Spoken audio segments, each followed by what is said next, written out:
Well, greetings everyone, and welcome to the National Board of Forensic Evaluators webinar entitled Tips for Enhancing Your Forensic Mental Health Practice.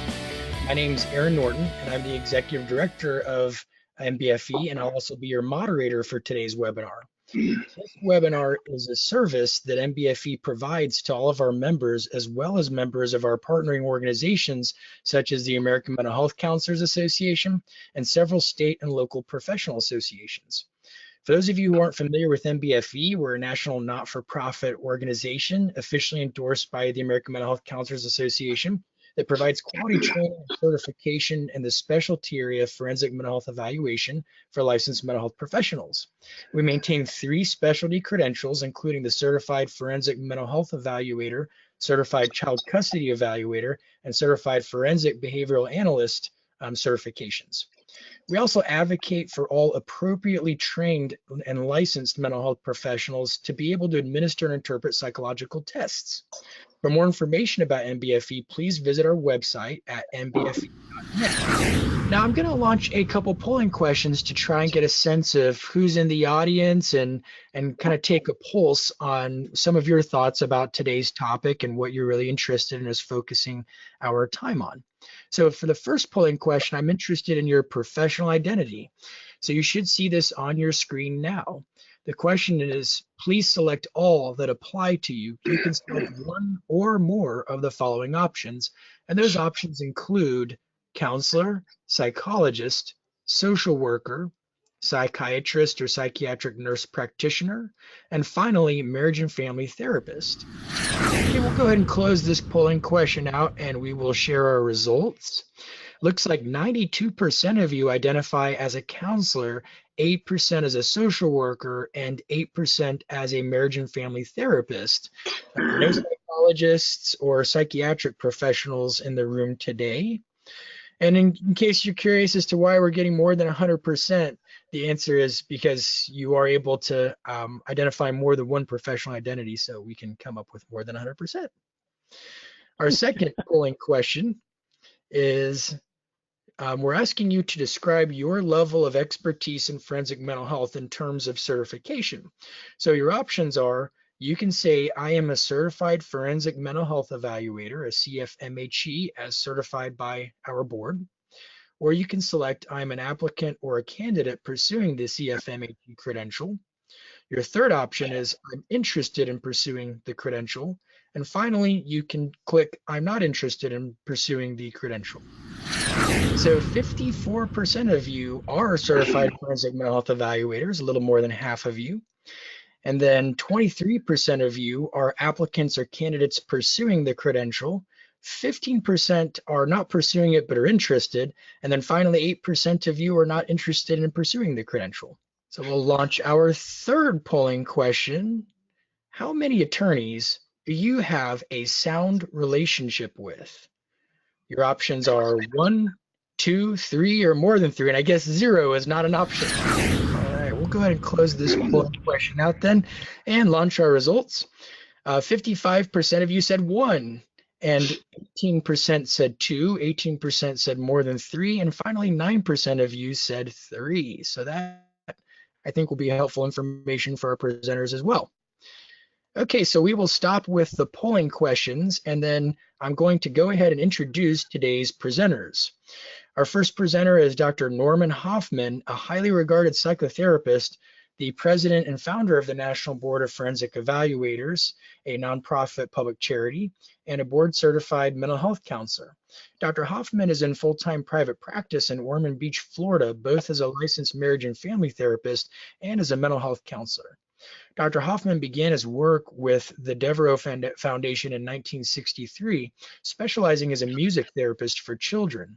In 1969, he then completed a 1-year clinical internship at the Menninger Memorial Hospital in Kansas. That experience led to his first book, Hear the Music, A New Approach to Mental Health. His work in the field of organic brain damage led to the Hoffman organicity test. From the time of his work as the Hazelden hopefully that's Nanticoke MHMR Center in Pennsylvania. In 1976, Dr. Hoffman assisted in the development, training, and child custody evaluations between the Mental Health Center and the Luzerne, Wyoming County Circuit Court. He's an expert witness in the field of forensic mental health evaluations, child custody disputes, and competency assessments throughout the United States. Dr. Norm is qualified and approved parenting coordinator, as well as a former Florida Family Law Supreme Court mediator. And our second presenter today is Michael Jeffrey, a licensed professional counselor, licensed marriage and family therapist, and certified forensic mental health evaluator. Michael Jeffrey was an Army brat and traveled the U.S. and ended up graduating from high school in Paris, France. After college, he became a VA probation and parole officer for the next 31 years. While a PO, he became fascinated with drugs and addiction and eventually wrote the syllabus used by probation and parole service for their basic drug and alcohol training and taught the class for 12 years. Realizing he also had a fascination for mental health, he became an LPC a year before he retired in 1999. 6 months after retirement, he was hired on his third passion, death sentence mitigation. He has worked 14 capital cases in federal and state courts since 1999. He's a licensed family or marriage and family therapist and is an assistant clinical professor in the Department of Psychiatry at Virginia Commonwealth University. He received his certification as a forensic mental health evaluator 2 years ago. He's qualified as an expert witness in both drug and alcohol assessment and treatment and mental health diagnosis in 8 circuit courts in the VA and in 2 federal courts. He's also president of the Virginia Association of Clinical Counselors. Ladies and gentlemen, please welcome Dr. Norman Hoffman and Michael Jeffrey. Thank you. I just want to make sure I noticed Michael's audio changed to a phone. Are you there, Michael? Yes, I'm here. For whatever reason, I can't get on the computer, so I'm here by phone. I got you. Excellent. Thank you. Let me just, by way of introduction, since 1963, my work at the Devereux Foundation in Devon, Pennsylvania, where I was, as Aaron indicated, a music therapist. I had no idea I was going to get in this field. I was a jazz musician, and I knew nothing about forensic mental health, getting referrals for a private practice, let alone providing expert testimony. Before I obtained my mental health license, I had to, on my own, through ups and downs of building my own practice, I learned by compulsively observing and researching the practices of others. Going to workshops, teaching workshops and classes, taking copious notes, asking questions, getting few answers, I began to gain enough referrals to maintain a fairly lucrative practice. By 1976, while working as an outpatient service director at the Hazleton Nanticoke MHMR Center in Nanticoke, Pennsylvania, my colleague, friend, who happened to be a psychiatrist, we both developed a program to evaluate those involved in custody litigation. Until that time, it was customary to hire your own mental health evaluator, mostly a psychologist. And at the time, I didn't know they were called a hired gun. And we'll talk about hired guns a little bit, I hope. When I left the center in 1982, I moved to South Florida and began my work in private practice. I quickly realized, being an unknown entity and among a ton of known quantities of psychologists and psychiatrists, I had little opportunity to work in the court system. I tried, but in vain, I could not. I quickly discovered most mental health professionals had little training or experience in this vast legal territory. I also discovered most psychologists and psychiatrists wrote deplorable reports and evaluations, as well as performing poorly on the witness stand. And it was not until 2003 that I had a brainstorm. It was 3 a.m. I remember opening my computer and obsessing on researching existing training and certification bodies that trained and certified master degree licensed counselors. And I found that there really wasn't any. NBFE was initially established in 2003, and my goal was to enhance the skills of licensed mental health professionals and forensic counselors, otherwise not effectively trained or recognized by the public or the private sector, as well as by the legal or mental health field. I needed to explore eligible candidates who could be professionally recognized and nationally credentialed with an NBFE certification. NBFE was established to promote and serve the continuing education needs of licensed mental health professionals and forensic counselors nationally. Additionally, MBFE serves families of difficult children by providing specialized treatment plans. This is accomplished through a professional team approach used to assess and diagnose attention deficit disorders, hyperactivity, autism, disruptive behavior, oppositional defiant disorders, and various other problematic child behavioral issues. Forensic mental health evaluation have historically been under the dominion of psychiatrists and psychologists. The American Board of Forensic Psychology was established in 1978, but it restricts its membership candidates to doctoral and degree in psychology accredited by APA, CPA, or doctoral programs meeting the designating specific to psychologists. So what happens, and I'm going to have to start my PowerPoint now, not get into this lengthy narration. Let me see if I can get my screen to show.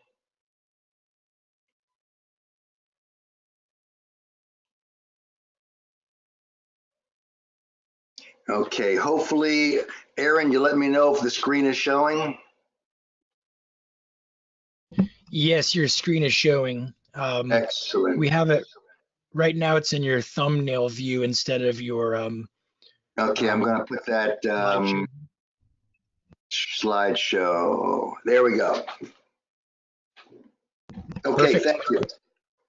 Okay, this is actually going to be part 2 because part 1 was done last year. We had a panel of experts, including Aaron, Dr. Black, Tommy Black. We had Michael Holler, and I hope I'm not leaving out anybody, and myself. We had a part 1, which we did a panel, I think it was a couple hour, and that one is pre-recorded, so you can have access to that first part.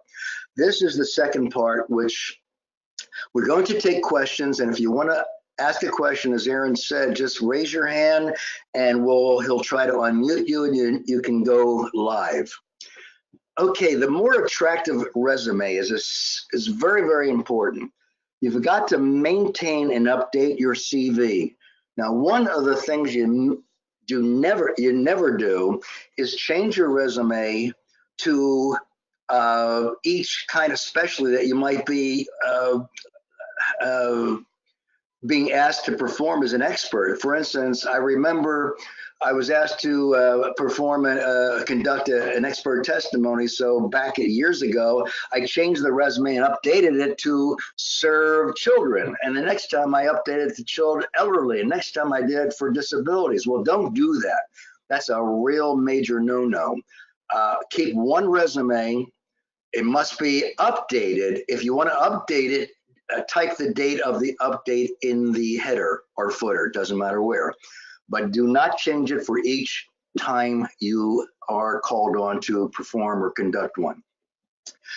Make sure typos are corrected. Make sure they're reviewed. Don't send your resume in with faults on it.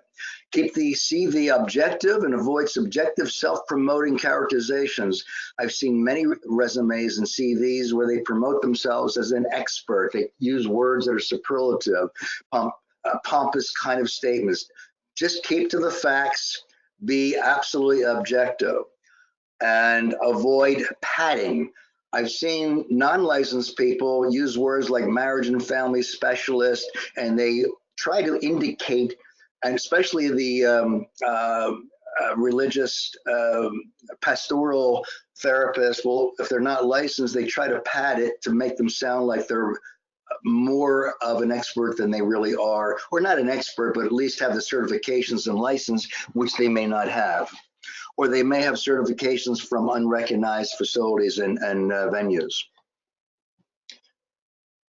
Okay.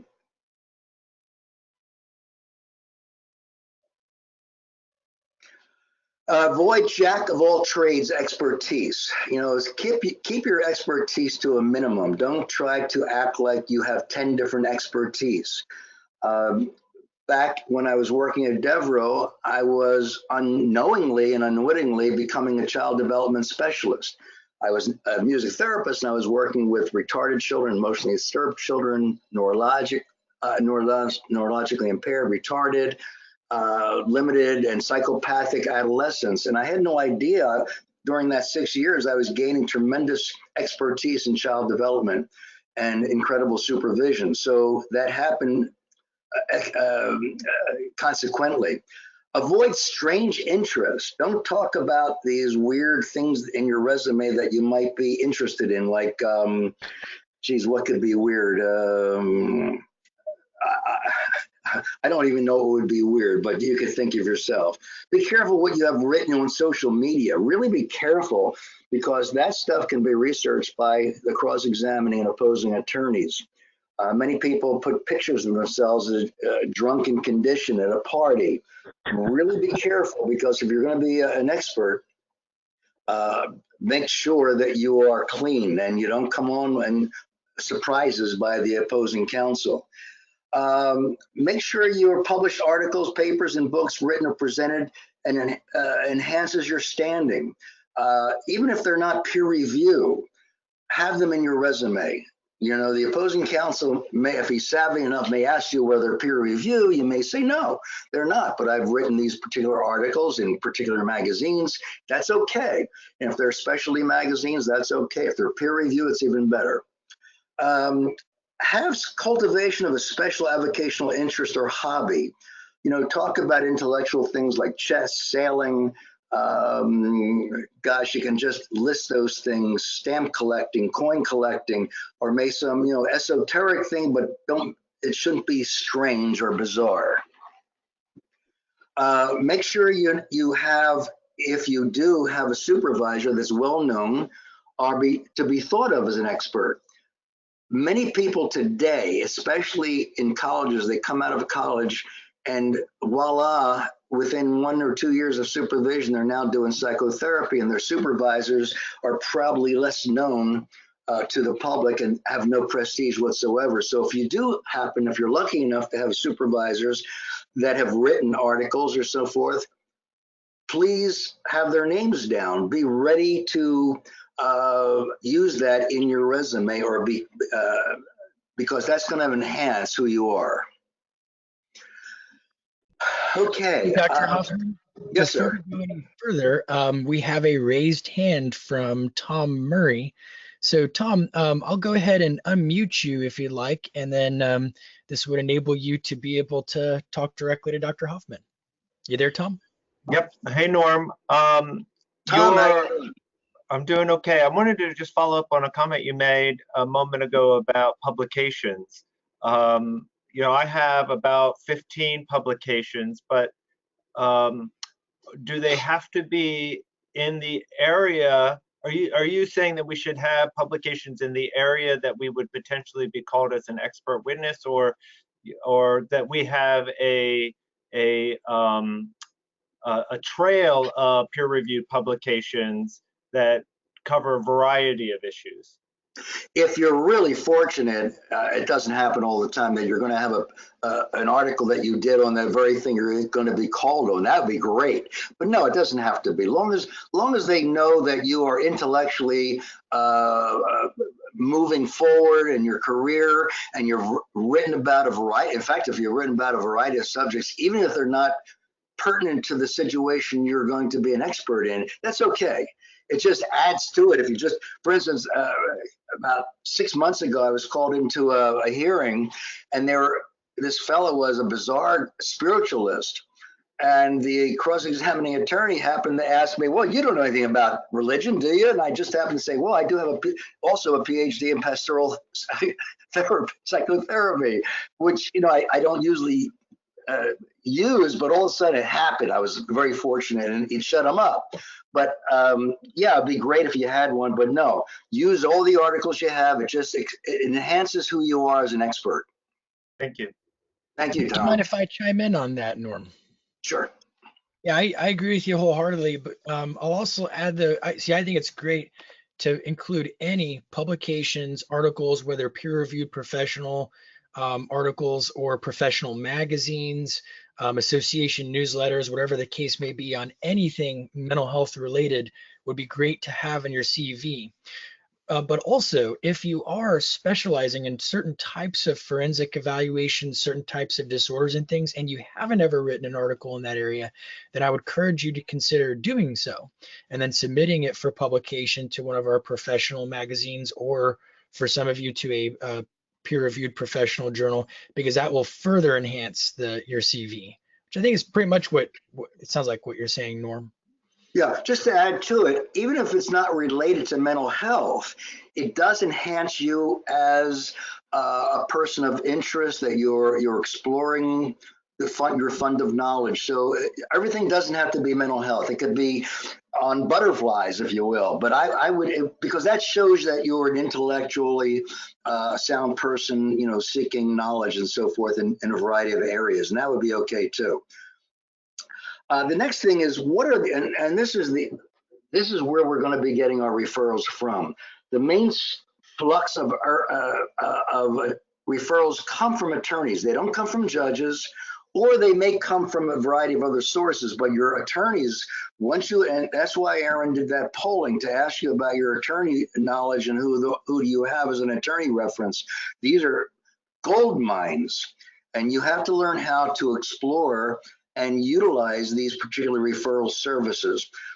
Can you assist? Ask yourself, you have an attorney, can you assist retaining counsel in his preparation of the case that he has? And that takes some intellectual resourcing. Did you review with the retaining counsel the answers to interrogatories and disclosures pertaining to your proposed expert testimony here today? A lot of times you'll be asked to go to court and the attorney doesn't even consult with you. And usually the better attorneys always do, usually the night before, or the day before. You'll spend around 15, 20 minutes and he'll give you an idea of what questions, and he'll ask you about your testimony. And if you maybe are a little bit lack in your responses, he may feed you some information that may help you prepare in a much more intellectual way. Did you go over with the retaining counsel the questions he was going to ask you and the answers you were going to give? For instance, all the attorneys, this is a direct examination. They're going to tell you they're going to develop a foundation. They're going to build on who you are. They're going to talk about your name, where you went to school, what kind of license you have. And that's how the attorneys build the reference foundation for the court. And if they don't do that, they can't ask you questions because they haven't developed the foundation. They're going to go over that, so you're prepared, and those answers should be memorized. You should know your resume. You should know when you graduated, what degrees you got, who your supervisors were, and your experience, and all that. But you can have your resume in front of you. There's nothing wrong with that as a reminder. You can bring that with you to court. Do not bring books with you. Don't bring other articles that aren't relevant to the case, and certainly a book on custody because they can take that book and ask you questions from the book because you're bringing that as an expert. Is there anything you requested from the retaining counsel that you did not receive? Don't be afraid to ask those questions, because it's essential that those conversations with your attorney won't be a surprise. And he's not going to, sometimes they'll ask you, if you didn't consult with them, they'll ask you a very surprise question that you're not prepared for. So let them ask you during the preparation. Norm, can I jump in here? Absolutely, Michael.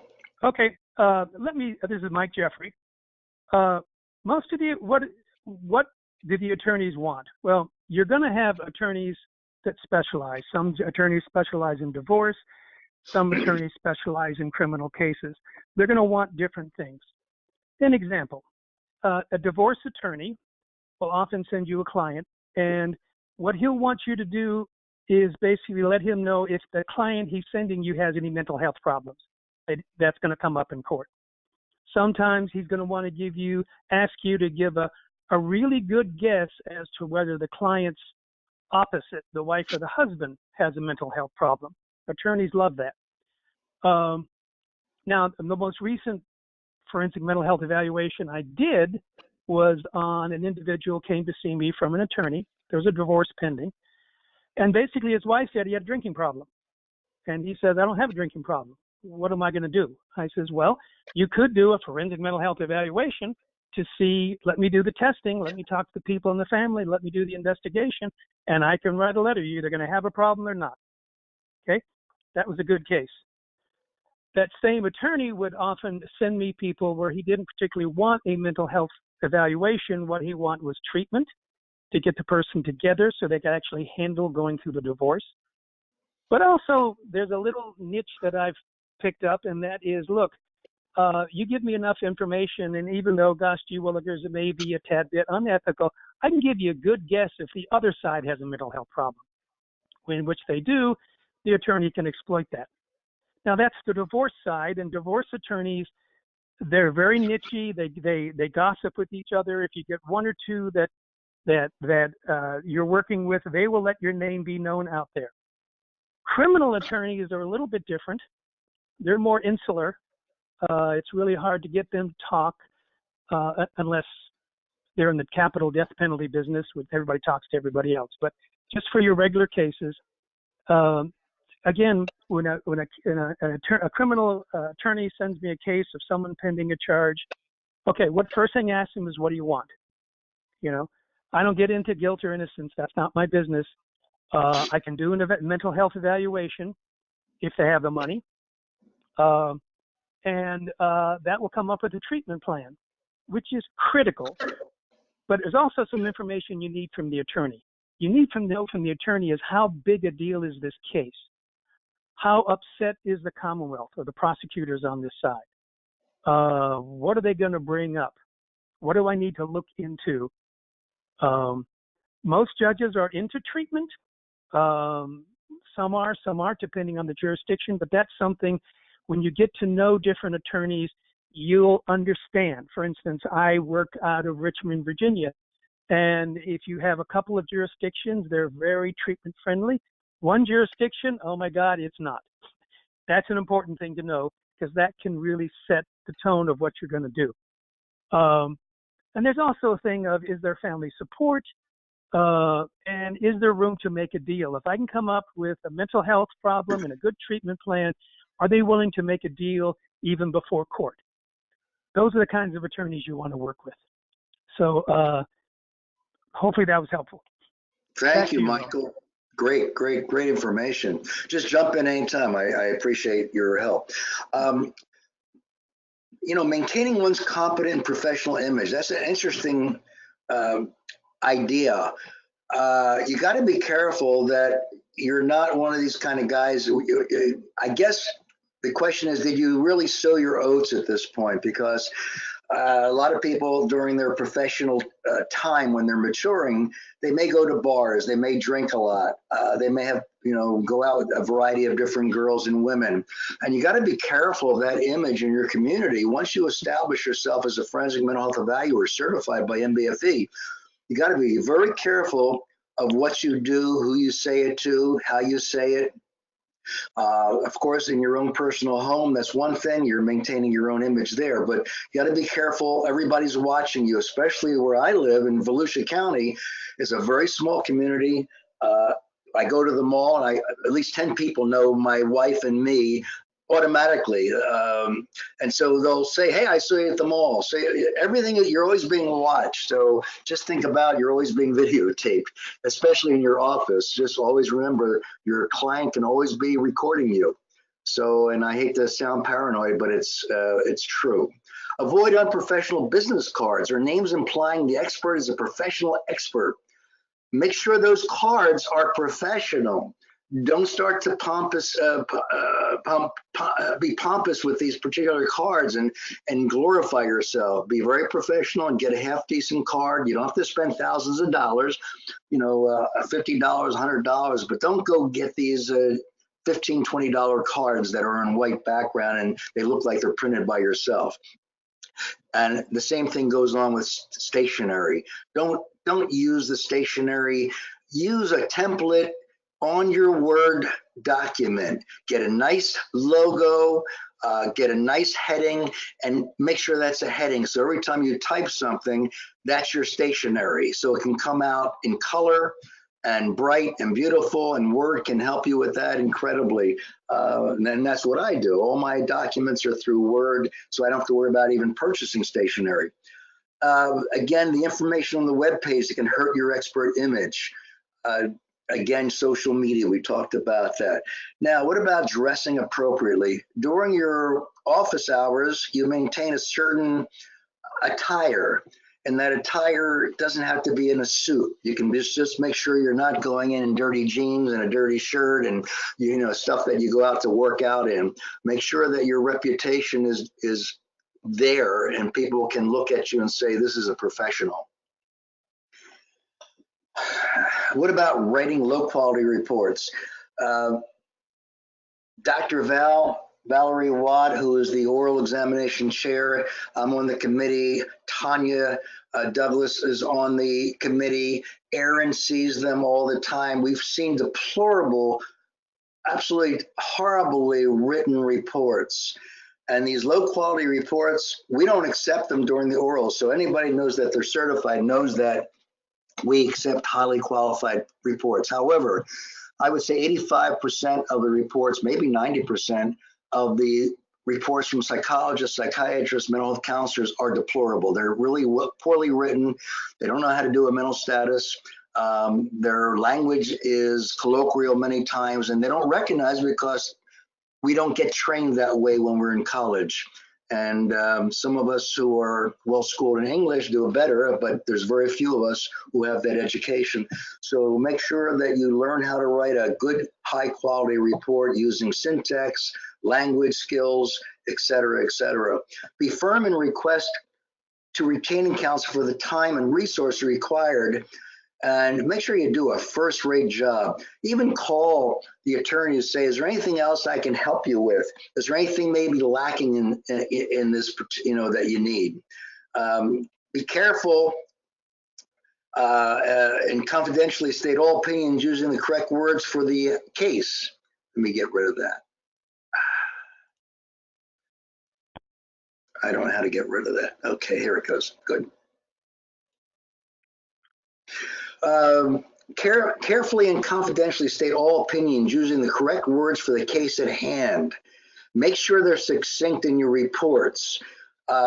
Be careful and be prepared to clearly and convincingly explain disagreements with the opinions of opposing experts. You're going to get other reports to review, and so you got to be ready to, and that has to do with the training that we provide at NBFE when we do role playing. So we won't get into that right now. Tips to gain attorney referrals, and this is going to be the meat, the red meat for your enhancing your referral base. 6 steps for referrals. 8 steps, I'm sorry, I can't read. Take advantage of your patients in therapy, family therapy. These are gold mines. I remember when I began, I had many cases where people had attorneys for a variety of different things. They may not have even been referrals for mental health evaluations, but they could have been disability issues. They could have been all kinds. This is really a gold mine. Get in touch. Have the client or your patient actually let them know that you want to get in touch with the attorney. See if you can help with their case. These are, of course, you're not really getting the attorney for your particular case because this is a fact case, but you're building up your referral base. So take advantage of any patients who have attorneys in relationship with attorneys. Get to know them. Apply to the state bar to provide a free or cost-effective workshop. I've done quite a few of those. And in order to do that in Florida or any state, you have to get an application to the bar, that state bar. And usually the application, once it's accepted, by the way, if you do a free one, it doesn't cost anything to do the workshop. And I would probably recommend doing a free one. So that way you don't have to pay anything. You can do a 1 hour because most attorneys are not going to want to go out. That way you can provide contact hours for attorneys. And it's a great way to get referrals, especially if you're going to let the referrals know something that they don't know about the court. About how to interview an expert, what kind of questions to ask, how to look at a mental health evaluation, how to understand it, and how to maybe crack it, how to develop a way where they can get you disqualified. Apply, again, review the experts' reports, questions to ask the experts, tips on how to disqualify the experts, and explore a bulletproof forensic mental health evaluation. These are kind of things you could do to give these free workshops. Norm, could I jump in? Absolutely. Nope. Okay. Yeah, let's talk about referrals, because referrals are a big deal. Referrals come from attorneys, probation offices, alcohol and drug treatment programs, families, all kinds of people who get to know you, know your expertise.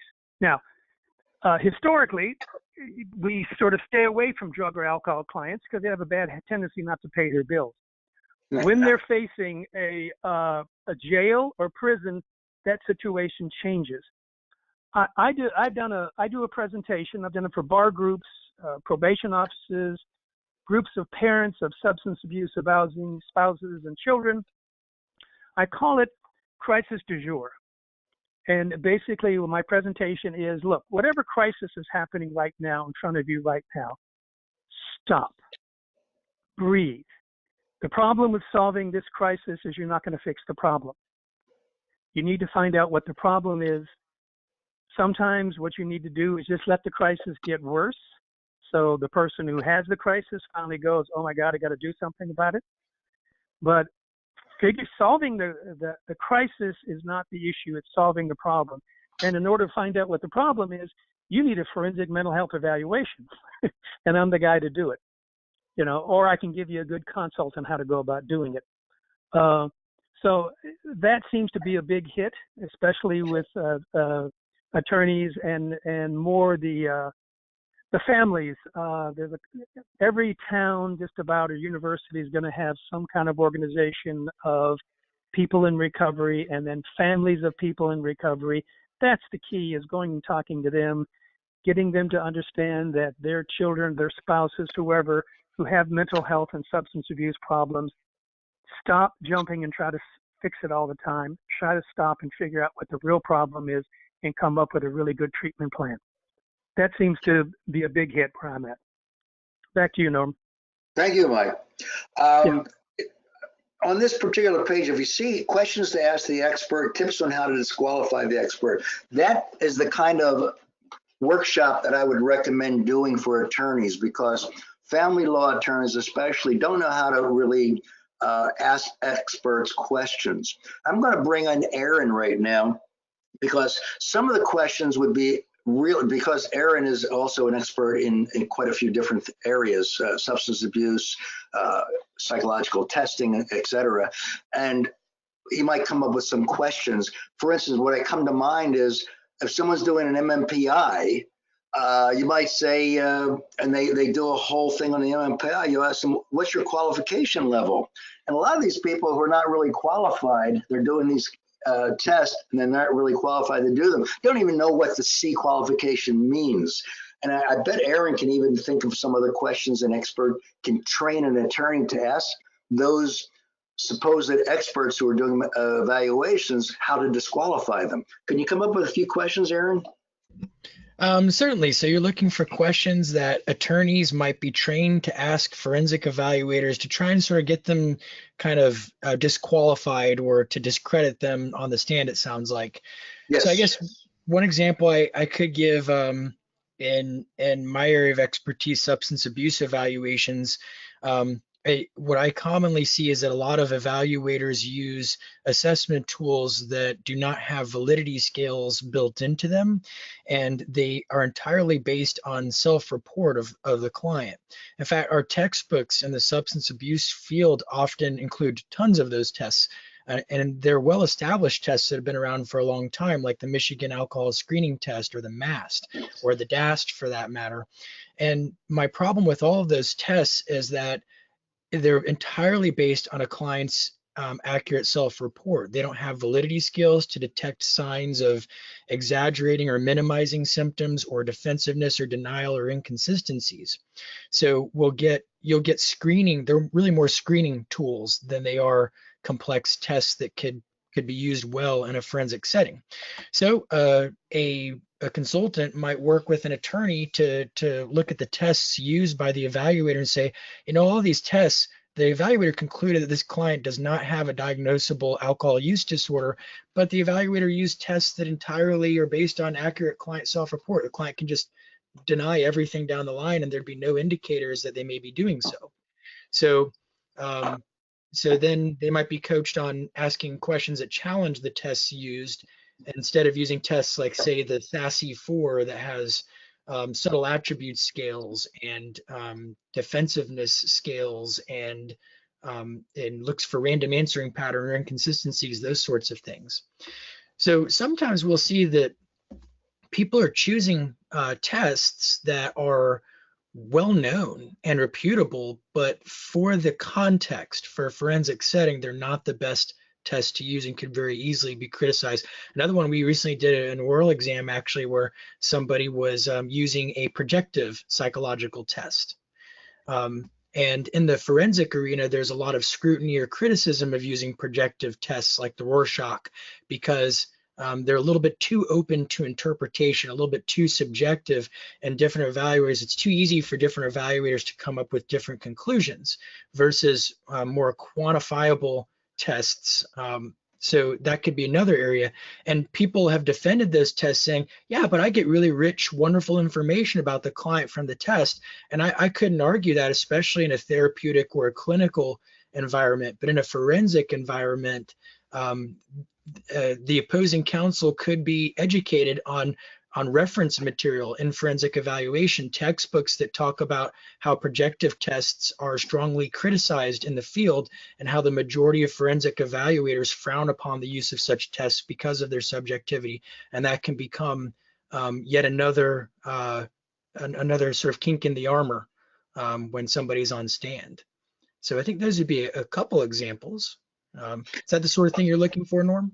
Absolutely, absolutely. In fact, that leads to me thinking that you and I ought to be considering another webinar in the future on tips on how to disqualify the forensic mental health evaluator or the psychologist, psychiatrist, and maybe spend an hour on reviewing some of the oral samples and showing how we can burn a hole in what they're trying to prove. Mm-hmm. Okay, yeah, great. That'd be a good idea for us to do. yeah. We'll have to find out. But you might want to do a polling and ask that. Also, before you go any further, Norm, just a heads up, Tom had asked the question about will the PowerPoint be made available? So for those of you that didn't hear before, you can download the PowerPoint right now by clicking on the triangle next to handouts. On your GoToWebinar control panel, you can download the PDF that way. But also, if you complete the evaluation form, then when we send a follow-up email, we'll make sure that we include a way to access that PDF in case you missed it. Okay, the forensic fee schedule, I am pretty sure, and Aaron can fill me in, it is part of our material that we provide on our website. I believe that's still there. Is that correct? I'm sorry, could you repeat that? Yeah, we do have my forensic fee schedule. I think we have so people can go to our website and download that template. If you are a member, which means you either have the CFMHE credential or you've applied for it, then you should have access to the member-only page on our website, which includes a great deal of resources, including part one, the earlier business practices webinar that was done a year or two ago. And also Norm's fee schedule is available on that site. Yeah, and you can regulate, just copy that down and then put your own logo on it and copy it and make your own fee schedule depending on what the prevailing fees are in your area. Don't charge too high a fee, but don't charge too low a fee. So what does that mean? When I first I remember 10 years ago, I was charging, I think it was $500 for an evaluation. And I felt that I was spending way too much time, hours and hours, 20 hours on a case, 25 hours. So I went up to 1,500. I never had a problem. Then I went up to 2,500. Now I'm up to 5,000 for a social investigation, and I'm considering going higher because even that is taking more than 20, 30 hours of my time. So it depends on what you can get from not the attorneys, but the clients. So, again, make sure you don't have a sliding scale, though. Make sure it's the same scale for everybody. If you're in Pedunk, USA, it's going to be lower. If you're in a town where there's a lot of competitions, you're going to have to adjust it to that. Avoid a complicated fee schedule.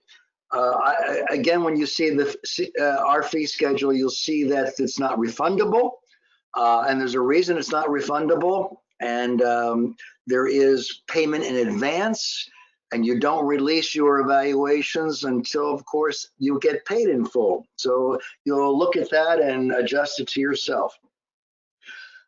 Make sure you get paid a retainer fee. Don't start your work until you get at least half or more of the fee up front.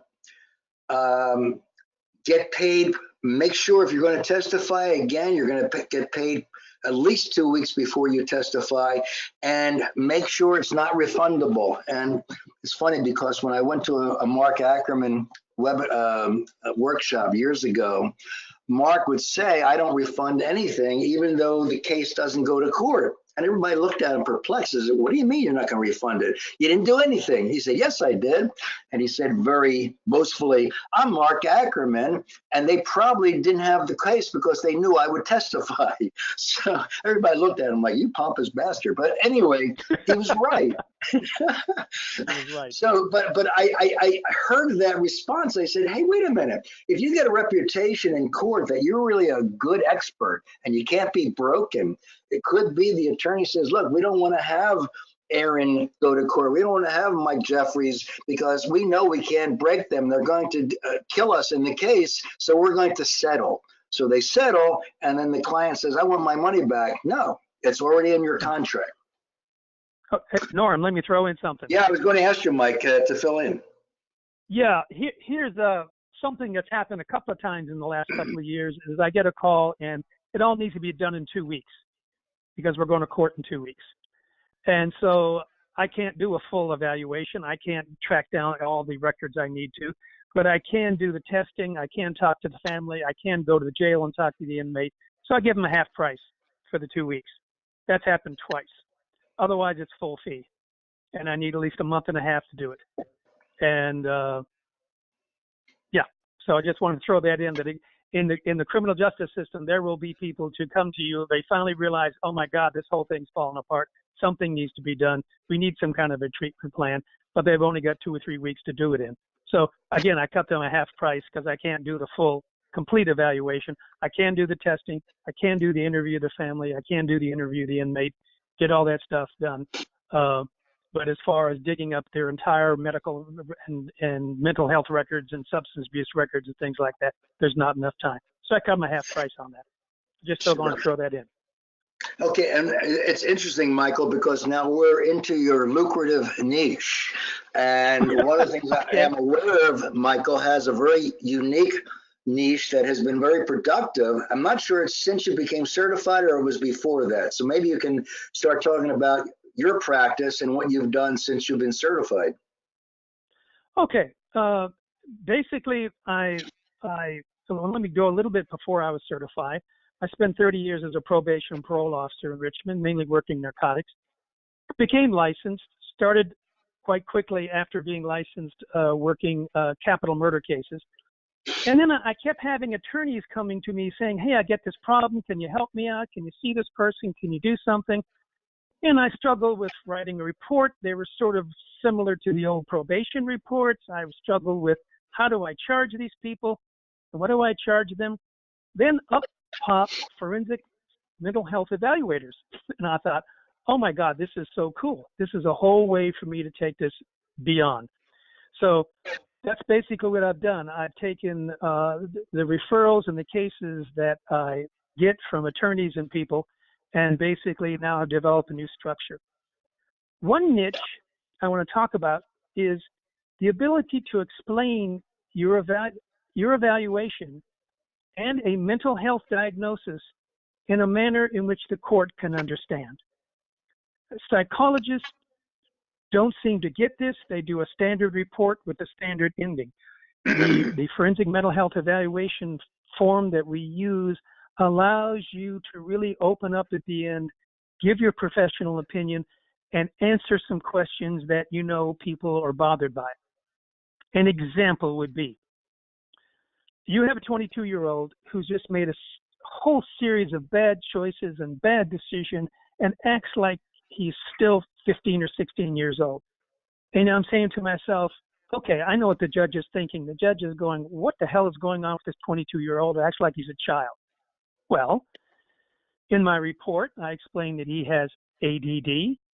He uses marijuana and alcohol to excess. And the combination of ADD, marijuana, and alcohol impair learning and memory. ADD by itself retards the development of the executive functioning of the brain as far as impulse control, decision-making, organization, memory. He acts like a 16-year-old because of his ADD and THC and alcohol use. Developmentally, he is about 16 years old. And he needs time and treatment to grow up without the THC and the alcohol and being treated for the ADD. Then you have a chance of making him a mature adult without these limitations that have been placed on him. Judges and attorneys will love that. There's a couple of other growing niches, and I'm not sure how wide they are down in Florida, but they're very wide and growing up in this neck of the woods and in the north. One is sentencing advocates, and the other is mitigation specialists. Sentencing advocates, which also call themselves mitigation specialists, so I don't want to get that confused. Then there's an entire organization for mitigation specialists that does a lot of training. They are taking over the role of probation officers in many states. Attorneys are hiring sentencing advocates to do their own pre-sentence reports prior to court. Much like our forensic mental health evaluation, but without the testing and the science, the sentencing advocates explore the history of the criminal defendants to create individual sentencing plans. These cases are paid up front prior to the court report being prepared. These sentencing advocates, or in my case, the forensic mental health evaluation, focuses on substance abuse and mental health treatment, victim restitution, community supervision, and appropriate and constructive consequences. This approach allows the court to sentence an individual to community-based programs and probation with a treatment plan that meets their needs. There's a whole swath of northern states where these sentencing advocates have gotten entrenched, and they're taking on this role. But they're not doing the testing, and they're not doing the science part that we do as forensic mental health evaluators, which is why I would encourage people to take that role, because I think it's a very powerful role, and people need it.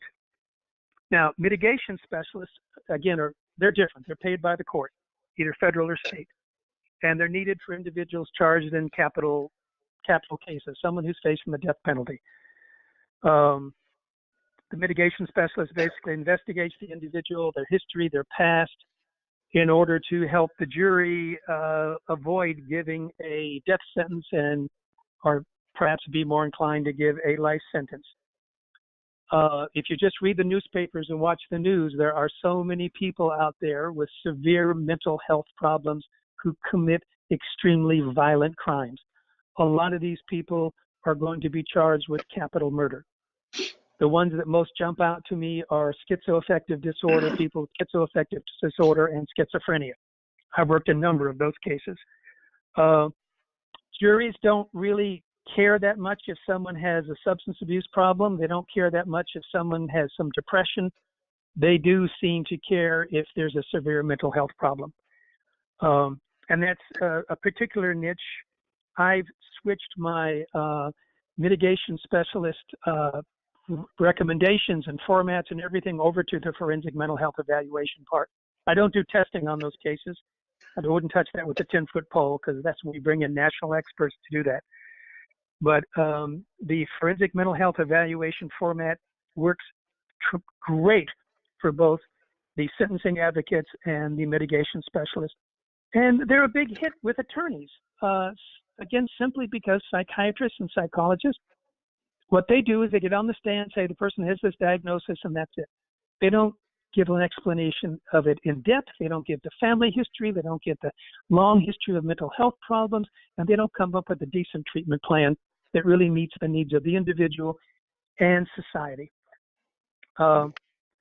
Another niche I sort of developed simply because for the last 12 years, I've worked with a nationally known psychiatrist, Dr. Robert Friedel, who wrote the book Borderline Personality Disorder Demystified.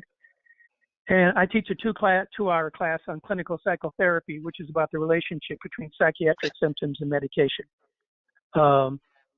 And this niche really helps me because when I do an initial assessment, that's I'm really looking for symptoms on an individual, and I can enter out the need for medication. And on individual clients that I'm seeing, I can also rule in or rule out the need for medication and make recommendations about what kind of medication the person might need. So those are the niches that I've developed out of become a forensic mental health evaluator, and it's been pretty lucrative. And I would encourage everyone out there to really look at this as a niche practice where you bring something to the table that the rest of the mental health system doesn't. Okay, back to you, Norm. Thank you, Michael. Any questions for Michael? Since he gave a pretty elaborate idea of a special niche. We do have a hand raised from Tom. So Tom, I'm going to go ahead and unmute you. Are you there, Tom? Tom, it looks like, by the way, I unmuted you, but your mic, oh, there you are. There, can you hear me now? Yes, I can. Yeah. Excellent. Part of me is wondering if this workshop were really structured where we're looking at starting from ground zero. In other words, I have a lot of anxiety of really pushing myself as a forensic evaluator, in part because currently I've switched what I call my full-time job to be in private practice doing most sex and couples therapy. I don't even know what are the basic assessments that I should have, or even if I should have them, prior to marketing myself as a forensic expert. Certainly I know that how to access them, but there's so many out there.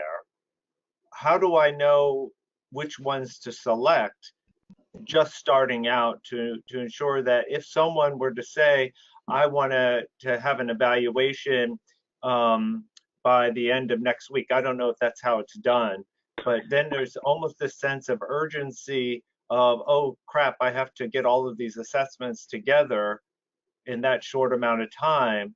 Or do evaluation requests typically are out a month or something?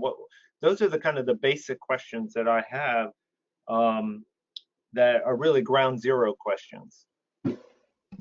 Tom, I'm thrilled that you asked that question. Norm, would it be okay if I maybe respond first and provide some? Yes, of course. Yeah, sure. The reason I'm glad that you brought it up, Tom, is that most people, when they start the certification process, they have experience as clinicians doing therapy, but they don't have a lot of forensic experience. There's certainly people who do have a great deal of it before they come in and start training with us. But I would say probably certainly more than half, in my opinion, don't have a lot of forensic experience before they come to us. And so since there's a wide range of people in this audience too, I'm sure. So one of your questions is about assessment tools. There's so many assessment tools, and how do you know which ones to select? Well, a couple things. One is we are working on a list of recommended tests for different types of forensic evaluations that Dr. Black is helping to develop. Dr. Black teaches our testing for forensic populations on-demand course. And one thing I always recommend is if you don't have a lot of experience with testing or you're not very familiar with a lot of tests, then I strongly recommend participating in that 40-hour workshop. And we had converted it less than a year ago into an on-demand testing workshop so that you can actually view all of the modules on your own pace. But it also includes exercises, homework essentially, where we'll teach you how to use a particular test for a particular type of evaluation, and then you have to do something to demonstrate that that you have learned some of that information, and we walk you through it, and you submit it to reviewers who review and coach you on it. And if something's off or wrong, then they'll tell you what's going on and help you figure out how to fix it. And then you go through the 40-hour testing workshop. By the time you get done with that 40-hour workshop, you have a good familiarity with a wide range of tests, and you're probably feeling a lot more confident because you've also been able to try some of them out and have been able to come to accurate results, be able to score and interpret them accurately. So if you are interested in that workshop, you can go to our website, mbfe.net, and click on training and then on-demand webinars. But in addition to that, you can get some, once we publish that list of recommended tests, which hopefully will be happening soon, then you'll be able to access it on the members only page, and we'll send an announcement out to everybody once we have it finished. You can also then, once you have that list of tests, you can go to the test manufacturer websites. Some of them have some free basic introductory training on the tests. Another thing that you can always do is, if you're fuzzy on good tests to use or good approaches to use, you can go to the members only forum on our website. And when you go to mbfe.net and then you log in, you can click the member forum. And when you do that, you can post a question, and your colleagues, other forensic evaluators with specialization that aligns with what you're asking about, can chime in, and they can offer information about good tests to use. That's actually a common question we see on the forum, as people might be asking, well, what would be a test that you'd recommend for this kind of a situation, and why would you recommend that test, and where can I get training for it? Those are common questions that people will post, and we really want to provide not only training, but also sort of a fellowship where you're connecting with other forensic evaluators who can coach and mentor and provide some resources and guidance. Trying to think, in addition to that, you have some questions about very practical issues like, well, what's an appropriate timeline for an evaluation to be completed within? And man, that is actually a pretty complex question, because the timeline, I would think, would look very different depending on the type of evaluation, the complexity of the evaluation, and all the things you're doing for that evaluation. What I can tell you is that I'm not a fan of, oh, well, let's just do the fastest route possible to get this report kicked out. I do believe in a relatively short waiting time for a report, but that's from the point that you've collected your data. So to give you an example, I do a lot of forensic evaluations that are more in the substance abuse area. And if you were to check out our on-demand webinar, I think it's like $15 to do online, entitled How to Conduct a Quality Substance Abuse Evaluation, you'll see that there are different data points that we recommend, like a clinical interview is one data point. The tests are another data point. Another one is collateral records, pulling records from the client's primary care physician or from previous treatment providers, and then reviewing those records and reviewing legal documents, drug test results, because I do drug testing for my substance abuse evals, and those will take at least a week for the results to get back from the lab. So I tell clients that really the time, it partly depends on how long it takes for different other entities to provide these records to me. Some people, their primary care doc will fax something over that day. And for others, it might take weeks for me to get those documents or those records in. And so it's really difficult to give I have some evaluations that I'm able to turn around pretty quickly, and then I have others that probably take months to turn around. But most of the time, I certainly seem to do it within a month from the first appointment. What are some of your thoughts about that, Norm? And then maybe also we might have some thoughts from Michael. Yeah. Well, Michael, why don't you go, since you brought that up about the sort of emergency evaluations where you had 2 weeks to prepare, because I think Right. questions was, I'd have extreme anxiety if someone gave me 2 weeks. What do I do? Okay. Well, you take a breath. Take a nice deep breath. I'm totally with here. Listen, it takes a month, sometimes a month and a half, to do a total evaluation, get all the reports, get all the information. That's what I shoot for. Someone shows up on your doorstep and says, I've got this the only reason you could think about that is I've either got a court case, a custody case, or a criminal case, and I've got to get this done in 2 weeks. Otherwise, there's no reason to do it in a couple of weeks. Okay.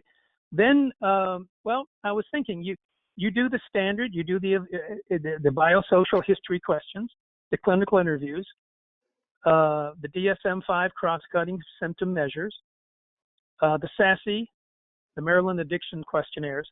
Those are the standard things that I do. They're very simple. And, you know, they take time, they fill out, they have good validity. You want collateral interviews with people in the person's family, relatives, mother and dad, or whatever. And you can get it done in 2 weeks, but then they need to pay you for it. I mean, you're dropping everything else and you're jumping to their tune. So now the question you had about what kind of test to give, I just gave you an example of the ones that I use it on a standard basis. And Norm gives a great presentation on mental health status examination. I'd really encourage you to pay attention to that. He does an awesome job. I've basically plagiarized everything he does, and it's perfect. And you'll pick up tests as you go along. I think the website is a great place to go. For example, I just picked up a brand new test that I really hadn't used before, and it is the Adult ADD Self-Reporting Symptoms Checklist. Okay, and the reason I picked it up is not that I can't. I mean, again, I've been trained by a psychiatrist. I do a really good ADD evaluation, but all the doctors and everybody want you to do a test because of all the addiction issues that have to do with the controlled substances.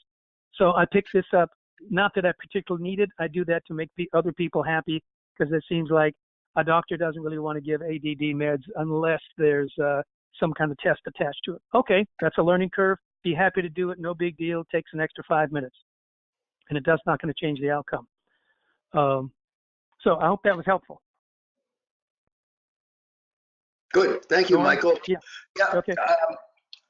Just to add to that, that thing about the 2 weeks, I've had lawyers say, look, we have a court case coming in 2 weeks. Can you do a comprehensive eval? And I say, well, if they all cooperate with me, if everybody cooperates, I can do it in 2 weeks because I'll have them all come in the first week, and whatever I have to do the second week, if I don't have all the information, that's fine. I'm a little different than Michael. I do charge the full fee regardless if I have the time to get it all done, if they're hiring me, because it's still going to take me, like you said, I'm going to have to drop everything else and fulfill the maximum of what they're requesting. But most of the people have plenty of time to incorporate these evaluations. Some don't even go to court. I'm still waiting almost a year after I've completed the evaluation. It took me about 25 hours, but it's about almost a year later, we still haven't gone to court. So it all depends on the referral base, but if you gain experience from like Aaron said, our fellowship, you'll be more comfortable after you do about 1,000 evaluations. So get about 1,000 hours in, you'll be an expert. But after, I would say around 20 or 30 evaluations, you'll be an expert as well. Let's go to the niche that we're looking at. I have opiate addiction. Before we do that, there are some follow-up questions and comments. Go ahead. Sure. Those now? Sure. Okay. So first, Steve Gunta offered a perspective, and it's cool that he's on the webinar. Steve is a former president of the American Mental Health Counselors Association, and I remember seeing Steve do a training at the Suncoast Mental Health Counselors Association on LMHCs and testing, which it was probably the first presentation I saw that got me really enthusiastic about advocating for counselors and testing. But Steve said, regarding school records, it's often better to go through the school counselor, a colleague, than individual teachers regarding schoolroom behaviors. So in other words, letting the school counselor be the middleman, so to speak. And then we also have a raised hand. Tom added, LOL, Steve was my very first clinical supervisor. So Steve is doing a good job out there. We have a raised hand from Krista. So Krista, I'm going to go ahead and unmute you. Are you there, Krista? I just typed in the question, which was a follow-up to the previous question about, what if you're very new and you haven't done any assessments yet? How much should we expect to pay for assessments? Because when I look on the Pearson website and I check out, how much does it cost to purchase the MMPI and other assessments like that, it can be rather expensive. So do you recommend, what do you think you should do as a brand new forensic evaluator? Great question. I'm going to start off by telling you this. If you could only get one test right now, and that was the only test that you could afford to add to your battery of tests, then my recommended first test would be the Personality Assessment Inventory, the PAI. The reason is that it's very much like the MMPI, but I think there are many advantages of it over the MMPI, such as it requiring a lower reading level, having a spectrum of response possibilities for a client versus very dichotomous answers, and it's more normative for a general population. So honestly, everyone I know who's done both seems to prefer the PAI over the MMPI. But in terms of forensic evaluations, it has such wide applications. So for example, it has scales that try to detect a higher probability of malingering. And it's got all your clinical scales, including alcohol and drug versus alcohol and drug estimated scales. And it's got some personality disorder scales and some interpersonal scales. So it's just a very, very broad personality test because tests are expensive. And so that was probably that's the first test I would recommend getting that's a paid test.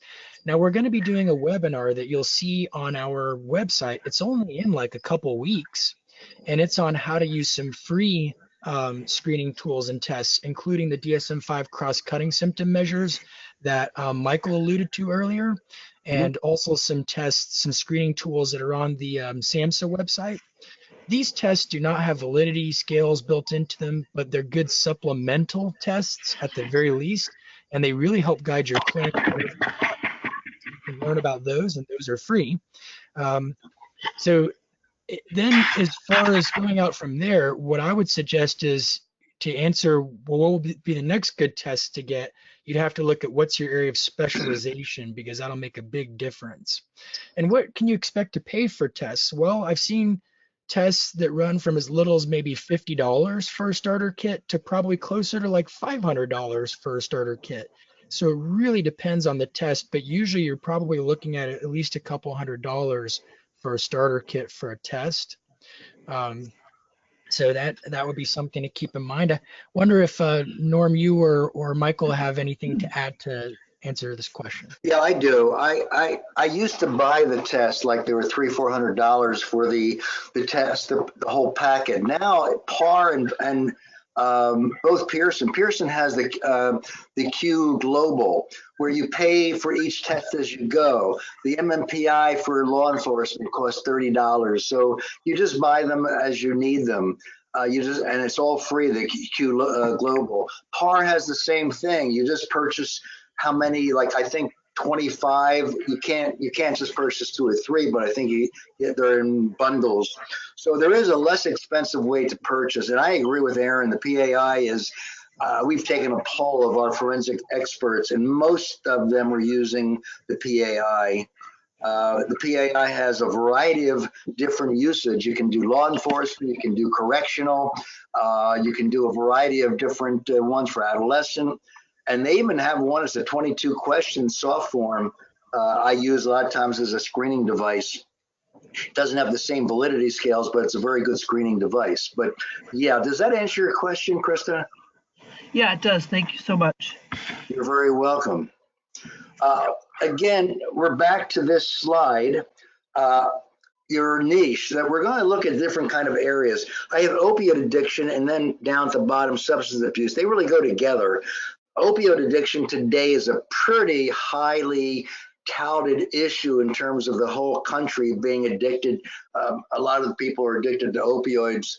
The physicians today are writing less prescriptions because the DEA now is involved in Every doctor that writes an opioid or a pain medications that class 2, it goes to DEA and they get a copy. So if someone's using or abusing the medication, they're going to look at the physician, and the physicians are getting much more scared to continue doing that, although they're still getting on the black market. I am a qualified parenting coordinator. When you become certified as a forensic mental health evaluator, parenting coordinator would be the next great step as a supplement to your career. There is an expense and there is a time to become one, because the rules are the statute. You have to have a 5-day course in Supreme Court mediation, and that can cost you around $1,000. And then you have to take a 3-day course for parenting coordinator, and that could cost you maybe $500 to $700. However, people say, oh, it's too expensive, too time costly. You know what? The first case you get pays for the whole thing.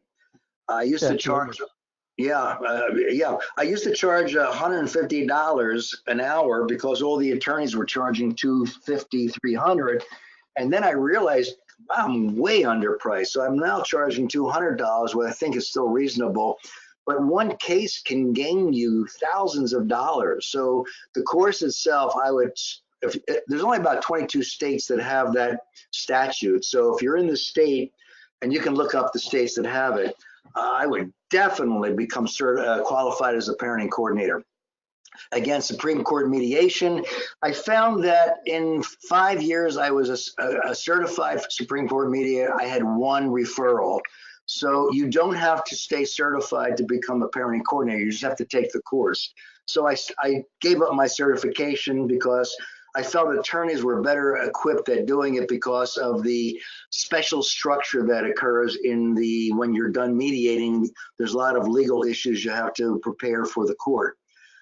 Criminal court, I get tons of criminal court referrals, mostly sex abuse of perpetrators, and these are usually the defense for that particular perpetrator. And these are what Aaron is very familiar with, downward departure, and so is Michael, who spoke about that area. They're trying to basically, if someone is really guilty, they have DNA and everything, they're looking for hopefully a downward departure. For instance, do they have a significant mental health history? And as Michael so well stated, it won't matter if they have a drug and alcohol problem or they have a depressive or anxiety disorder. They have to have something really significant, like a major medical schizophrenia disorder or bipolar disorder, and it has to be well documented.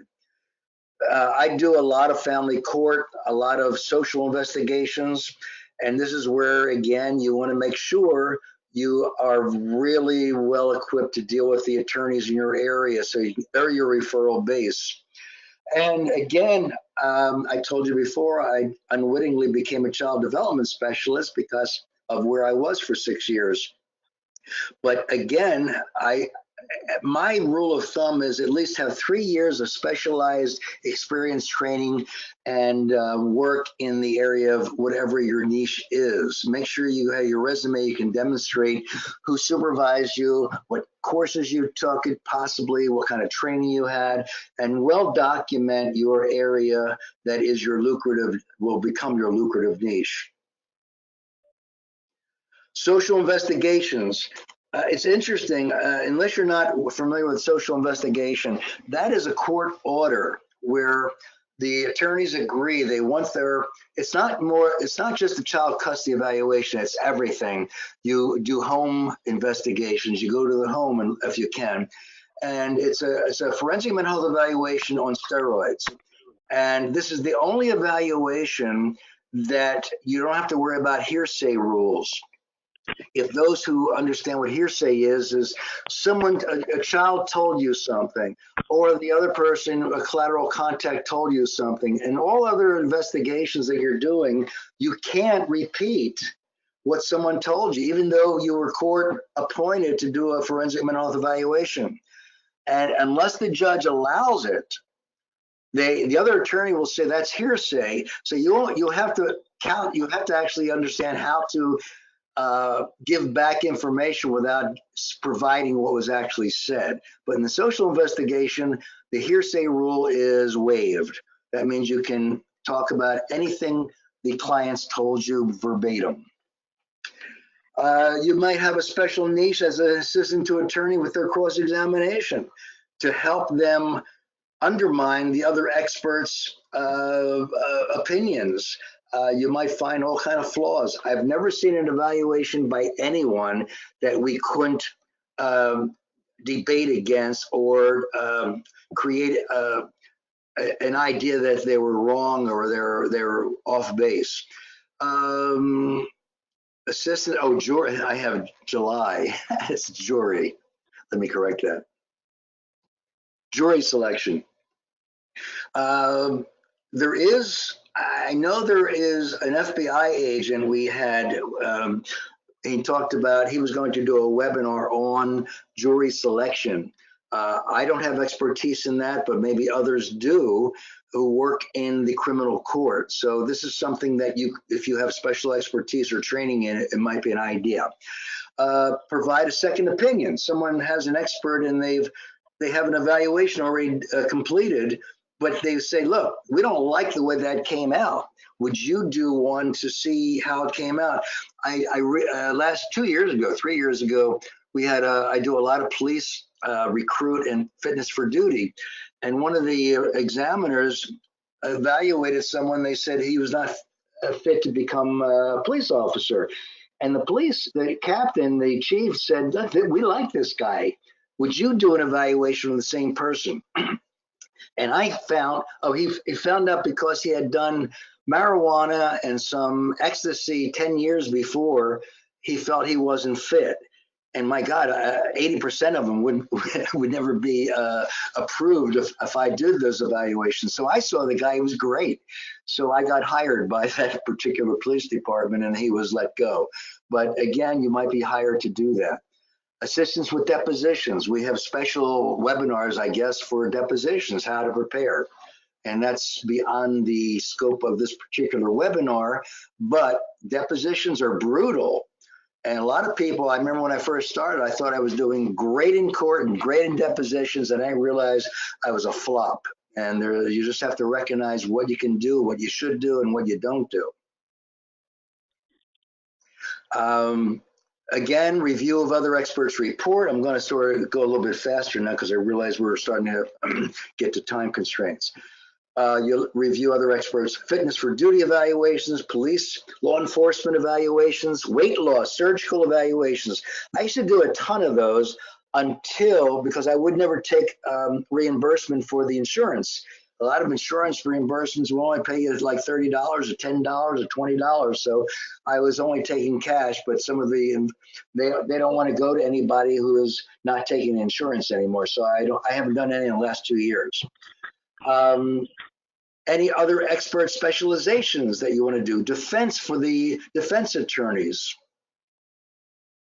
Elder abuse, delinquency cases, case analysis and development, report and file review, identifying, retaining the expert witness, assisting in the development of direct and cross-examination, and preparing the witness for trial. Boy, this is a good one. Once you learn what the witness needs to do, this is helping the attorney. And in-service training. I just got through completing one of the requirements for the police department for bipolar disorder. They require 2 hours every so often. I'm not sure about every year, but I just did a 2 hour for most of the people I evaluated for becoming a police officer. It was the Daytona Police Department. And we're looking at the Florida Department of Law Enforcement to get connected with. We're looking for individual police departments to do in-service training and specialized training. Aaron and I were talking about creating, especially for police officers, to be DUI specialists or domestic violence specialists, because they're not doing that. They're only taking the required training. By the way, hello, Steve Gunta. I'm glad you're here. Okay, characteristics of the problem experts. The fraud, purporting to be what you're not. and puffing areas of expertise that you're not. Be careful of puffing who you are. The hired gun. This is an area that we frown upon. Although you can be hired to do a forensic mental health evaluation, make sure you have a form that says that you are not hired to affirm the person you're evaluating, but your judgment may not be in the best interest of the person. So make sure you have a form so that you're not perceived as a hired gun, and you make the attorneys know and the client know this may not be favorable to you. Most of the people who hire me are the defense attorney, and I let them know it may not be favorable to your client, and I make sure that the client signs that form. All of the family court cases almost entirely are usually appointed by the court and agreed upon by both attorneys. And what about the mystic? I've seen therapists say, I can cure these things. I can make statements. I'm going to save you. I'm going to help you. You know, the know-it-all, the rookie, the waffler. So again, these are characteristics. The egotist, the muddler, the missing in action. You know, if you're going to commit to doing the evaluation, make sure you're there and you can complete it. And I am rushing across. If you have questions, please stop me. Well, can I talk a little bit about the expert witness thing there? Please. Yeah. Okay. How to become an expert witness? The court defines an individual as an expert witness.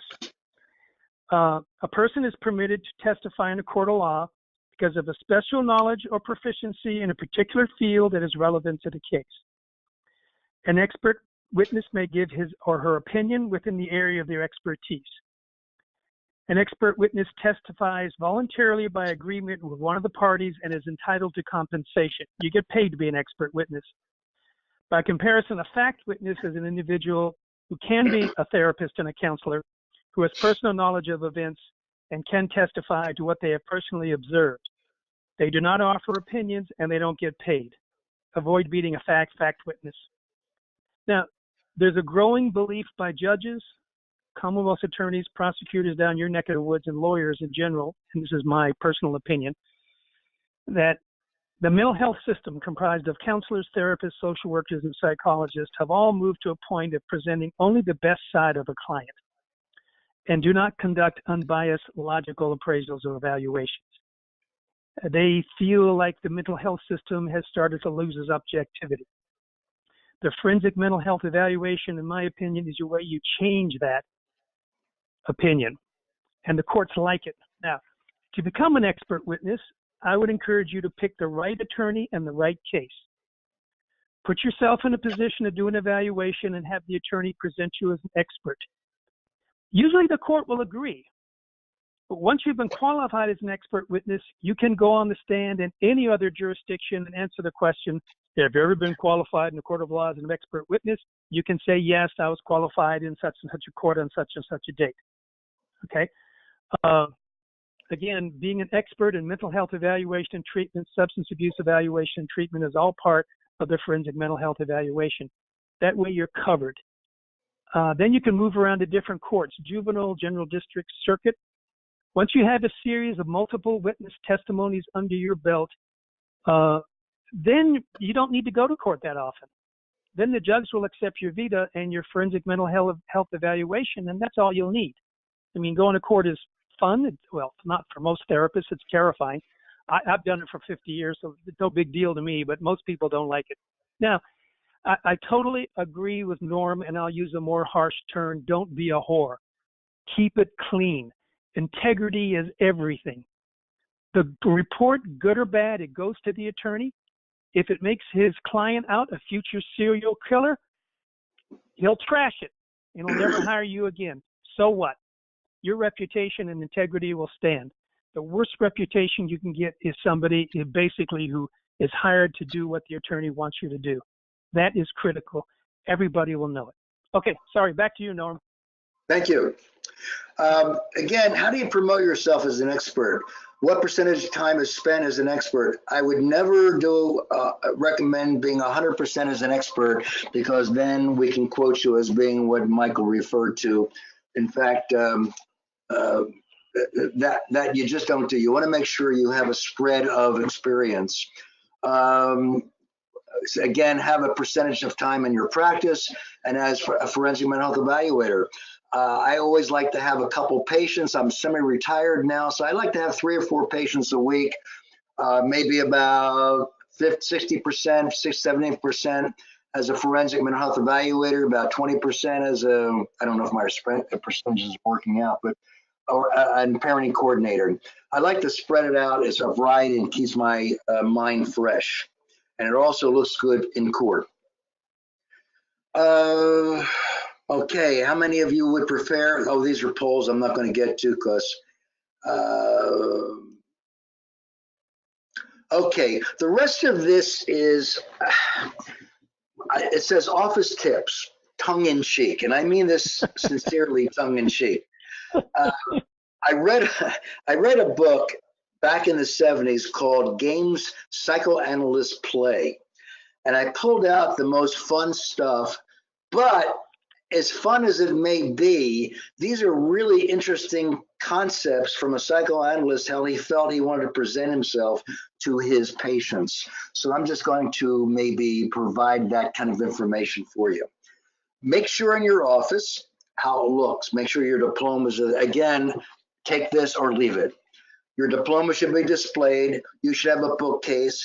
They also recommend having a revolving world globe because the explanation was it makes you look worldly and have a great fund of knowledge. A piece of pre-Columbian pottery. Again, it gives you that world. I hear you're laughing. Copies of special interest magazine to personalize who you are.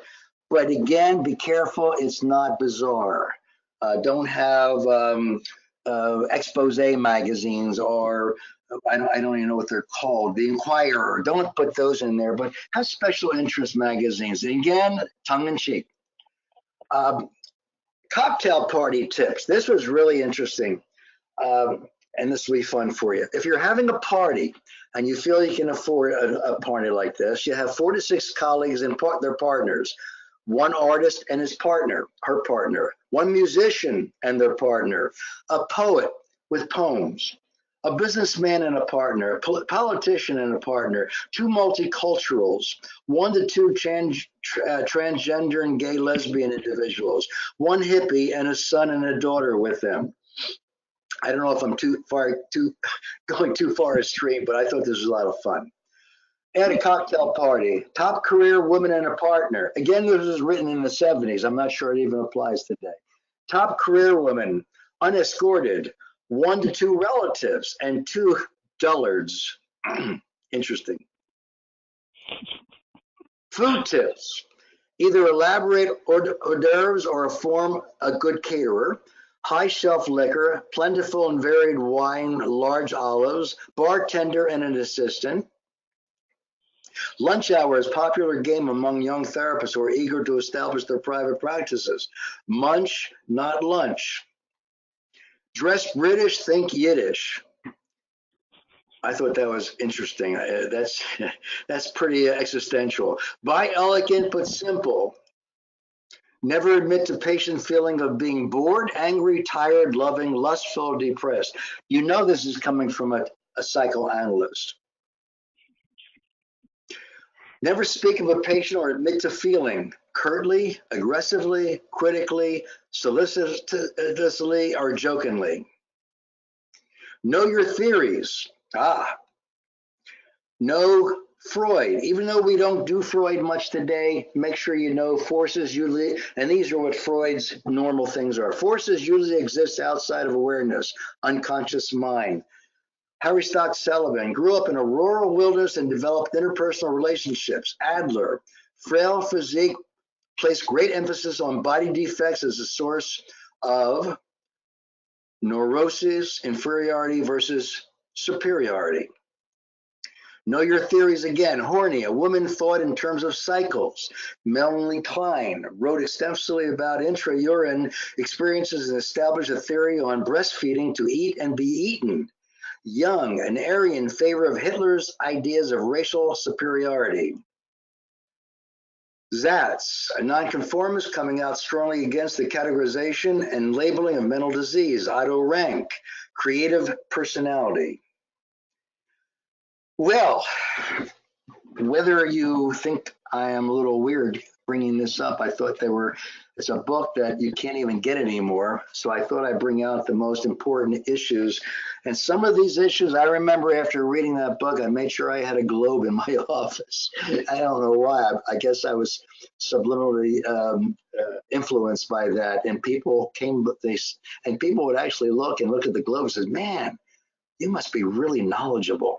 And I heard those comments. So maybe it works. Maybe it is a subliminal message. Anyway, here we are at the end of the PowerPoint. I would like to hear and entertain any kind of comments that we haven't touched on, or what you still feel that you want to learn from this particular webinar. We do have some additional questions that have been typed in online as well as a raised hand. So I'll start with Krista said, do you recommend we send out letters to local attorneys, courts, children's services, etc., to let them know we perform these evals? It has never worked for me, Krista. I used to give free seminars on parenting, behavior, and those seminars never seemed to generate. And then we started doing that with insurance companies, Humana and so forth, that were local. They didn't generate referrals. When we sent out a lot of information to attorneys, we never got any referrals. The best referral source was from our patient care, who had their own attorneys, because we had a link. We had a patient we're working with. We could use that patient's agreement to talk to the attorney, and the attorneys would always talk to us. And I can get an appointment at least on the phone or have lunch with them because they were interested in helping their client. So it hasn't worked for me. It may work for you. I'm not saying don't do it. But again, in my 55 years, I've never gotten a response from an attorney by a cold letter. Let me throw in there too, Norm, and I totally agree with you. I did the send out the letters, contact their various attorneys. That never worked. It was literally the personal contact. It was meeting attorneys for a drink, meeting attorneys for lunch, talking about cases. Can I help you out in this situation? It was and the family so the family contacts. I agree totally with Norm. I don't think that made a difference. Yeah, I'll say that letters, I don't think I've gotten responses on, but doing networking has certainly gotten me some referrals.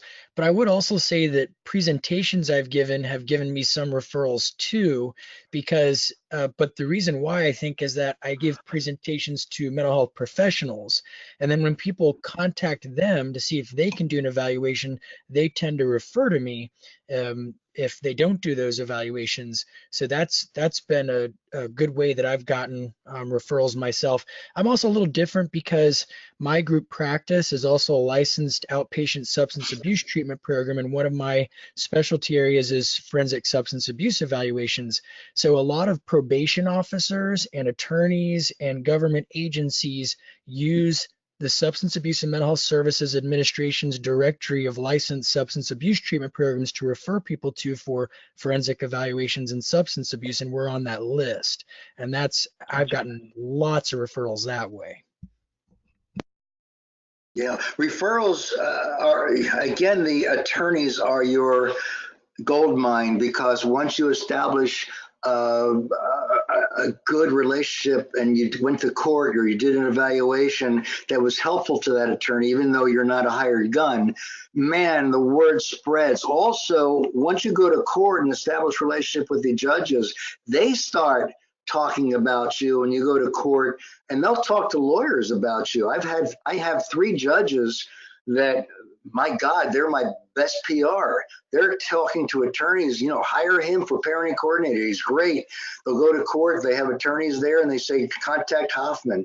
And I don't even know they're doing that until much later. But these are your gold mine referral baselines. These are the people. But everyone asks me, who pays you? Do the attorneys pay you? No, they never pay me. It's always client-based. The clients pay you. Can I add one more thing to that, Norm? Whenever I have a case with an attorney, what I do is I put it in my calendar to call the attorney in 3 weeks to see how the case is doing. So I'm always following up on with the attorney, again, reminding him what I've done.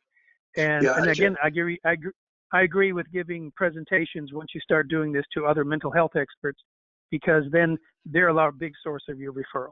So let me just add that. Yeah, attorneys won't call you back unless they have an interest in the case. That's my experience. I know Tanya Douglas, before she became certified, was in the correction field, and she's one of our oral examination committee persons.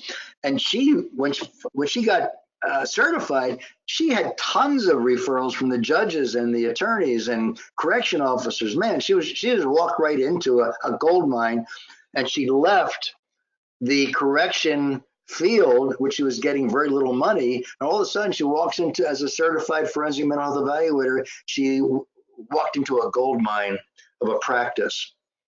By the way, I'll also add a lot of people don't think about probation officers, but sometimes the judge will order an evaluation as part of the terms of probation, and then it'll be the probation officer who's referring the client to appropriate evaluators in the area. So it might be good to get in with probation officers as well. We have a comment from Tracy. She said, I purchased the PAI from PAR. They require that you purchase a minimum of 5 for most of their online tests. The PAI is $7 for the test and $20 for the full interpretation report. Your upfront cost would be $135, plus you need to purchase the manual. Hope this helps. Robin has asked, is there another MBFE member in North Carolina that I should consult with regarding work in North Carolina? When I was in Atlanta, was working very consistently. Now in North Carolina, I'm getting mixed messages regarding forensic evaluation work. So Robin, my first recommendation to you would be to post your questions in the member forum, so that people in North Carolina or who have experience or knowledge about North Carolina evaluations can respond. I'll also tell you, I have some information with North Carolina. There are 2 types of forensic evaluations that counselors seem to be excluded from in North Carolina, but the majority of forensic evaluations we are not excluded from there. So if you post it in the forum, I'll provide that information as a response, and then also maybe our North Carolina evaluators can chime in. And if they don't, what I tend to do is I'll then send a personal message and ask them if they'd be willing to take a look at your question if they don't get to it in a few days and respond. So that's what I would suggest as a starting point. Then we have a question from Tom. Is it enough to be a forensic evaluator, or should we become certified sex offender evaluator? Anybody have any thoughts about that? I have a personal relationship with one of the earlier therapists that became a certified sex therapist. And I think initially he was getting pretty good, highly valuable referrals. They've dried up because no one seems to be caring in the juvenile justice system anymore about sexual offenders. That's where he was getting them. And he's telling me he hasn't gotten a referral in years. So it's a pretty expensive certification, but I personally I didn't care about it 10, 15, 20 years ago, and I care less about it today. Like I said, the most valuable to me has been parenting coordination, because those things can be going on for a year or two at $200 an hour for every time you review an email, every time you talk to somebody, you're acting more like you're financing or produced like an attorney. So I would probably not recommend that particular certification, but again, maybe in your area, it's more highly valued. It's not here where I am. To add to that, Norm, Tom, this is actually another great question to post in the member-only forum, because I can think off the top of my head of 3 evaluators who I understand do some work in exactly those types of evaluations. One of them is Jack Jones in the Jacksonville area, Harold Morgan in the Bradenton area of Florida, and then I believe that even Dr. Tommy Black does a lot of those types of evaluations in Georgia. So it may be very regionally dependent. I would encourage you to post that question in the members forum so that our CFMHEs who specialize in that type of evaluation can give you their very nuanced answers. Good. We have another question. Okay, can I? I'm sorry? Let me add something to that. Go ahead. There's not that much call for it around, again, in the Richmond area. There's only, I think, one person who does it. Occasionally I'll get calls on it, but that's not what I do. To me, it's sort of a dark area getting into the sex offenders. I don't particularly want to do that. But I find that there's a whole niche developing out there about parolees, especially since the Supreme Court has changed the statute saying that individuals who are sentenced to life in prison without parole, you have to have another parole hearing. You have to have another hearing on them.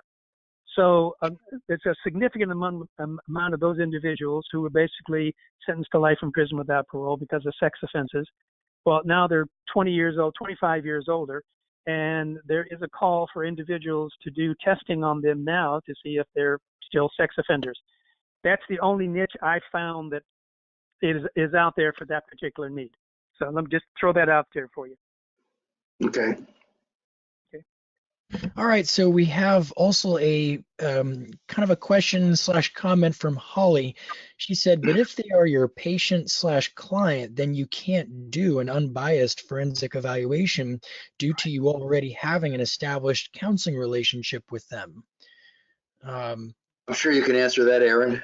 Yes, I would agree with you, Holly, because our codes of ethics for both because most of you are counselors, it sounds like. So both the American Counseling Association and American Mental Health Counselors Association in the code of ethics stipulate that you should not be conducting forensic evaluations with therapy clients.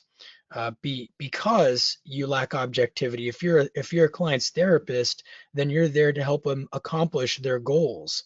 But if you're their forensic evaluator, then that's not your objective. Your objective is to answer the questions that have been posed to you as objectively as you can, rather than to help a client accomplish their goals. So you can actually get into some trouble if you try to do forensic evaluations for clients that you already have a therapy or counseling relationship with. And this also goes back to, I think, Michael's comments about the difference between an expert and a fact witness. Typically, if you're going to court as a fact witness where you're not rendering an opinion, you're there as a therapist attesting to the record that you have for a client. But if you are an expert witness and an independent evaluator hired by an attorney or by the court, then you're expected to be objective and not have that therapy relationship with a client. And that part of your informed consent with doing the forensic evaluation is to explain your role and that you're not the client's therapist. I don't know if anybody has anything to add to that, but hopefully that answers the question. My question is, Steve Gunther's still out there? Yes, he is. Does he have a question? He does not have a question that I can see, no. Okay. But Tom wants to wish you a happy birthday. Thank you, Tom. Yeah. Appreciate it. So at this point, I'm not seeing. Oh, I do see a raised hand from Robin. It might be connected to the question that she entered into the chat box earlier, though. Robin, I'll go ahead and unmute you. Is there anything that you wanted to say that we haven't already answered? No, that was it. It was actually the question that I typed. So I'm good. Great. Okay, so I'll remute you. Any other questions or comments then before we move into wrapping up? Okay, I would just like to add, if you have any questions that you've all of a sudden came to mind after this particular webinar is completed, I would absolutely put the question on our members only forum.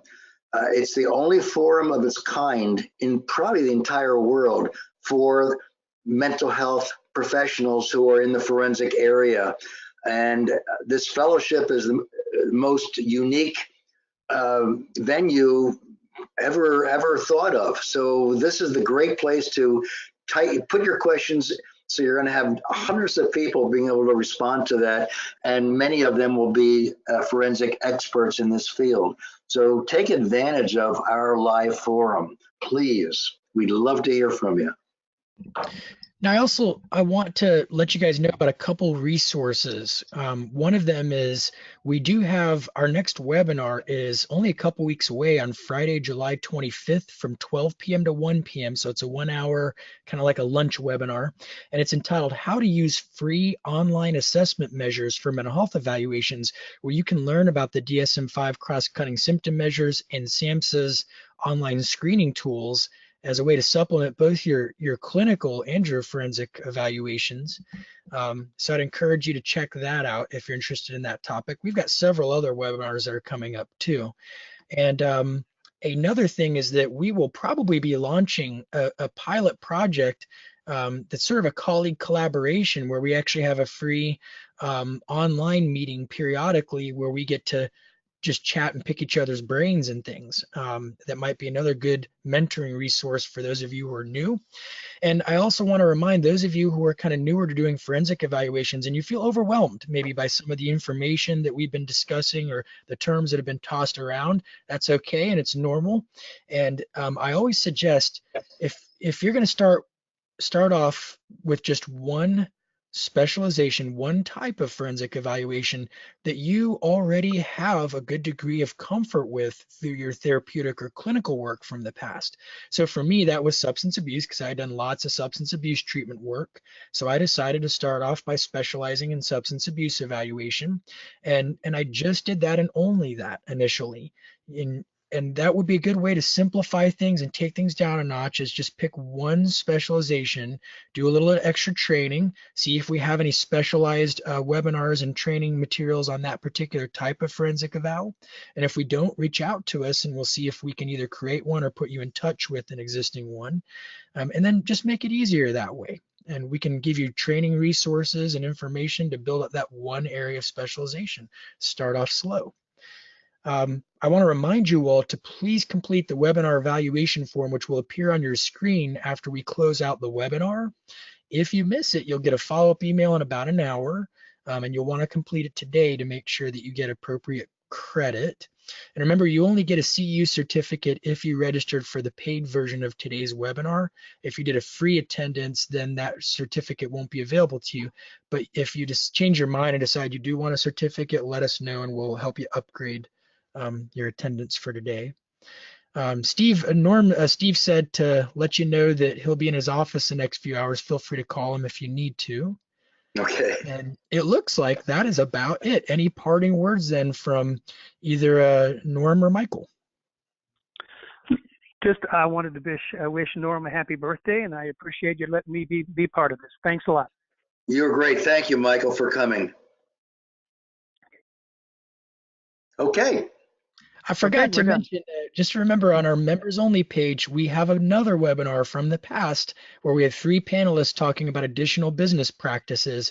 So don't forget to go to that page, check out that previous training, and if you want even more information on business practices with forensic eval. Okay. Thank you, Aaron. Take care. All right. Thank Well, you, wish Aaron. you all Bye-bye. a wonderful week, and we'll see you next time. Bye-bye. Goodbye.